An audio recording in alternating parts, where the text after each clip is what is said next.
Hi, you dandelions. I'm glad to see you.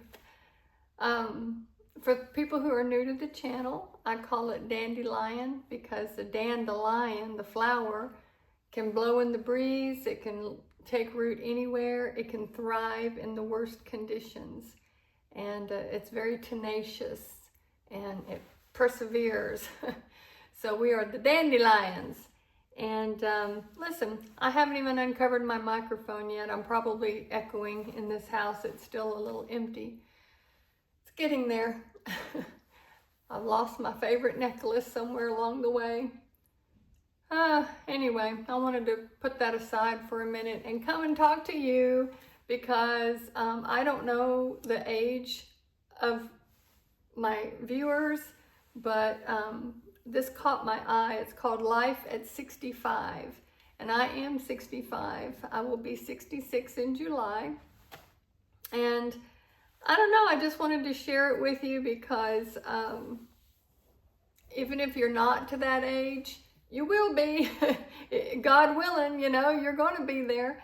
And it's so true. I said it in my other video. It rings back to what I said in my other video about just wanting peace at this level.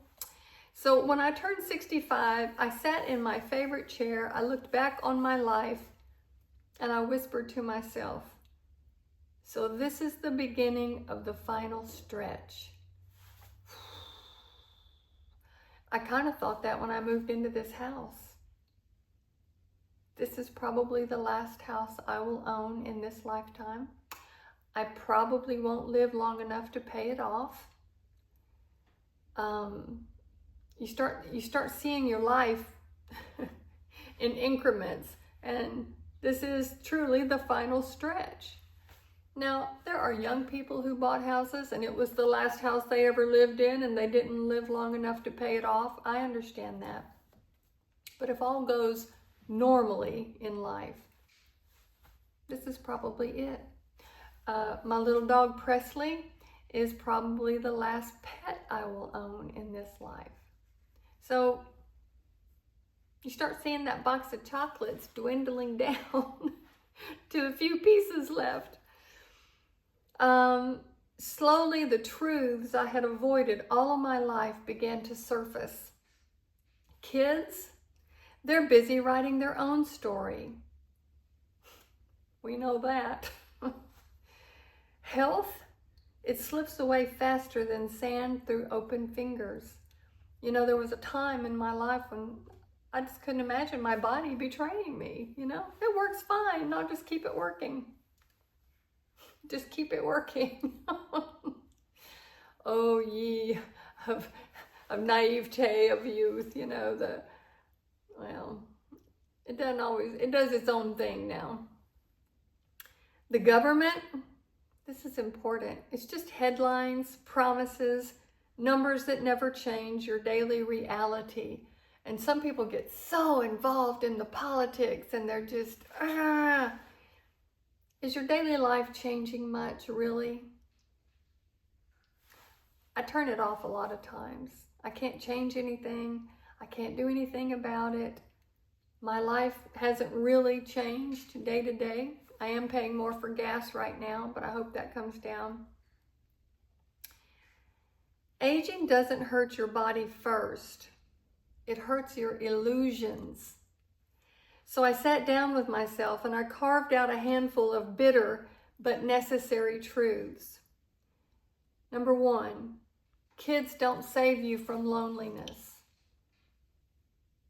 You know, when you have your children and you have this vision, you know, of how life's going to be, and then they're going to have kids and you're going to be surrounded by grandkids. You know how that worked out. I do have two sons that I wouldn't say we're close. Boys are a little different, you know, they don't call all the time like my daughter used to. My daughter and I were like best friends. When she was grown, I didn't let her be my friend when she was a child. But my sons, you know, they're happy to hop on a FaceTime with me or whatever, but you know, I have one son that's about 20 minutes from here. He doesn't just pop in for a visit, you know, it's just different. Anyway, children grow up, life pulls them in every direction, and you become a memory they visit when time allows. Remember that old song, The Cat's in the Cradle? You smile and something inside of you remains strangely hollow. Kids bring joy, but they are not a shield against loneliness. Health is not forever. One day the outings you once jumped into with enthusiasm now feel like a marathon. You realize health was never a background character. It was the main pillar holding your life steady. Boy, that's true. You know, if you ever had your back go out or, you know, a cramp in a muscle or something, it just debilitates you. I was trying to mix two words there. It debilitates you. It stops you in your tracks. I know at least one of you out there is dealing with that. Retirement and money. Retirement is not a reward, it's a reality check. I don't know, almost 30 years in the high school classroom, retirement was kind of a reward for me. Depending on the system is like standing on thin ice. That is true. If you depend on just Social Security, it is like thin ice because they're always threatening to take it away, and it's not much anyway. Bills grow, needs grow, prices grow, but the support doesn't. So I rebuilt my life on new rules, honest, sharp, practical rules for living with dignity. And here we go. Number one, rule one, money is more reliable than anything else. Love your kids, cherish them, but don't make them your retirement plan. Save for yourself. Even small savings create big freedom. Financial independence is dignity. Some of us wish we could go back and hear those words a few years ago until we actually get here and they're like, well, I wish someone had told me all that. Number two, your health is your real job. Nothing else matters if your body refuses to cooperate. Move, walk, stretch. It takes so little. And it's just a matter of carving out the time and making yourself do it. And there's a sink exercise. You stand at your kitchen sink and hold on to it, and then you can squat down and come back up and stretch your back and do all those things at the kitchen sink. And then you have the stability of the countertop there that you can hold on to. Guard your sleep like treasure. Boy, I'm doing that. My husband has become a blanket hog in his old age. I mean, he turns over and all the blankets go with him. Like, I'm cold. So let me tell you what I did. I'll put a picture here. I ordered 2 twin-size adjustable bed frames. It's called a split king. And so I know when we go on a Carnival cruise, they put 2 twin-size beds together to make a king. I thought, idea. So I bought 2 of these bed frames. They're independent of each other. We have them, you know, together, but they're separate beds. I bought 2 twin-size XL sheets, blankets, comforter, everything. We each have our own stuff now. And I put one little thin bedspread over the whole thing, a king size, so it's not obvious when you look in our bedroom. It looks like a king size bed, but it's called a sleep separation. It's not a sleep divorce. A divorce is if I move him to the other bedroom. I haven't done that yet. But now I'm going to control his remote, because when he starts snoring, raise his head.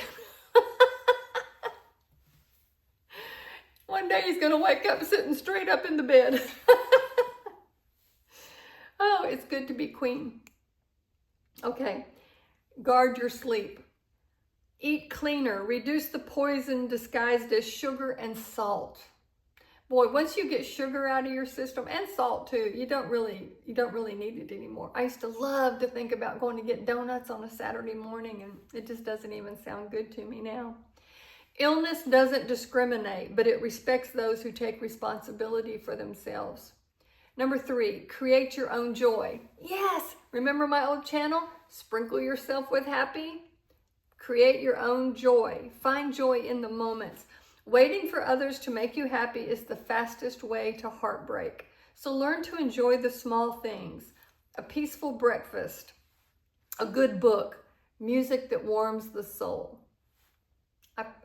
I recommend Elvis Presley's gospel music. And when you know how to make yourself happy, loneliness loses its power. I truly am perfectly fine being alone. I don't mind going to a movie alone, going out to eat alone, whatever.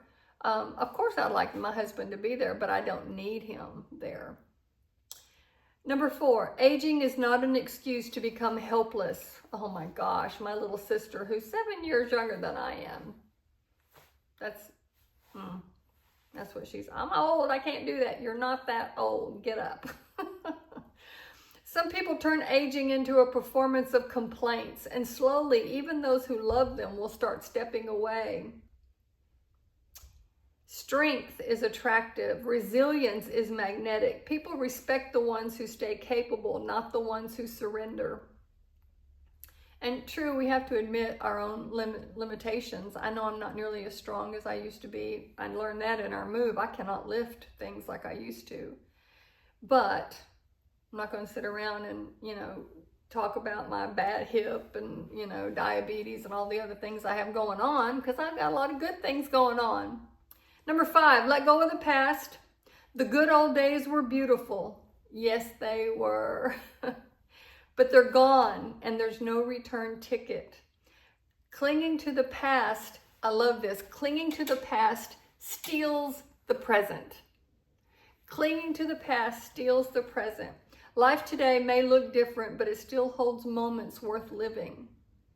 And we do have some good memories. I think anybody in my age group, we grew up in a good time, to be a teenager in the 70s or the 60s, even the 80s. Those were good years. We still had social skills. Rule 6, protect your peace like it's your property. I told you that on the last video. I protect my peace. Not every argument needs your voice.